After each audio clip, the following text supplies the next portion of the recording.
என் ஹஸ்பண்டை பழிவாங்கிறதா நினைச்சிட்டு என் பையனை நான் ரொம்ப அவாய்ட் பண்ணிட்டேன். அவன் எப்பெல்லாம் என்கிட்ட பாசமா வந்தானோ அப்பெல்லாம் அவன் கையில மொபைல் போனை கொடுத்து அதுக்கு அவனை அடிமையாக்கிட்டேன். இந்த சின்ன வயசுல அவன் மொபைல் போனை பார்த்து பார்த்து அவன் கண்ணாடி போடுற அளவுக்கு வந்துட்டான். அதுக்கு நானே காரணமாயிட்டேன். நான் காலேஜ் போய் படிச்சுட்டு வந்தவ தான். எங்களுக்கு சொல்லிக் கொடுக்கப்பட்ட கல்வி நல்ல மார்க் எடுக்கணும், நல்லா படிக்கணும், நல்லா வேலைக்கு போகணுங்கிறது மட்டுமே தான் சொல்லி கொடுத்தாங்க. ஆனா இந்த இந்த அறிவியல் உலகத்துல எந்த ஒரு பல்கலைக்கழகமும் எங்களுக்கு சரியான வாழ்க்கை பாடத்தை கத்துக் கொடுக்கவே இல்லை.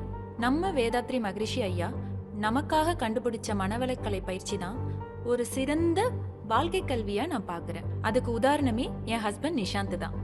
அவர் பண்ண தப்ப என்கிட்ட சொல்லியிருந்தாலே போதும். ஆனா இவ்ளோ பேர் கூடியிருக்க இந்த சபைக்கு முன்னாடி தான் பண்ண தப்ப ஒத்துக்கிட்டாரு பாருங்க. அவர் இப்ப எனக்கு ஒரு பேரழகனா தெரியறாரு. அவரோட அழகான ஆண்மைக்கு ஒரு ராயல் சல்யூட்.